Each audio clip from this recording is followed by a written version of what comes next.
করতে রাজি হয় না। হুজুর, আমার মা মারা গিয়েছে, দোয়া করে দিয়ে। জিলাপি এনেছিস তো?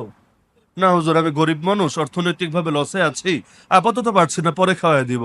তাহলে আমি এতগুলো লোকের দোয়ার কথা কিভাবে বলবো? একটা মানুষজন আছে না, মানুষকে বসাতে চাইলে জিলাপি রাখতে হবে। আজকে না পারলে আরেকদিন আসিস তুই টাকা টোকা ধার করে। বলে না কি বলে না? আবার খালি জিলাপি থাকলেই চলে না, পকেটে কিছু দেওয়াও লাগে। আত্মসমালোচনাই করছি, খালি জিলাপি থাকলেই চলে না, পকেটে কিছু দেওয়াই লাগে। দুনিয়া অনেক ভণ্ড আছে, অনেক ভণ্ড, যাদেরকে লোকে হয়তো একেবারে মাথায় তুলে রাখে, টাকা পয়সা সবসময় তাদের সামনে একেবারে পাহাড় পরিমাণ সাজিয়ে রাখা হয়, কারণ বিনা পুঁজির ব্যবসা না এটা।